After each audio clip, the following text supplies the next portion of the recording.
Road to the 250 RDL week 9 and back this week to try and beat my 227.5 that I done last week. And being honest, I put myself in the best possible session coming into today.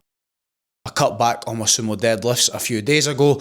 My training at jiu-jitsu this week's been a little bit more low intensity than normal. And in theory, I should have been coming into this session firing all cylinders, but as it turned out, all my warm-up sets did feel pretty heavy. But that should go as far as to say they were feeling heavier than they did last week when I just wasn't strong. That didn't necessarily mean I had to write off the whole session. When I got up to my top set, I just had to gather myself, focus in, and just prepare myself for a fight. And fight I did, and I managed to come away with the 4 reps that I wanted, and I did come out a little bit squint, but threw me off a little bit, and probably could have been a little bit deeper on a couple of the reps, but on the whole, still got in and hit my target. And there is a difference between being weak and everything just feeling heavy, and sometimes you can come in and weights that should feel normal just feel like 10 million tons. It doesn't mean that you're not going to be strong enough to get up to your top strength. It just means that it's just going to feel a little harder and it's just going to take a little bit more effort to get there. And that's just what happened to me today. And as you go and you gain more experience, you need to try and differentiate yourself when you are actually feeling off it and you're just not going to be strong and you're due a deload and cut back, and when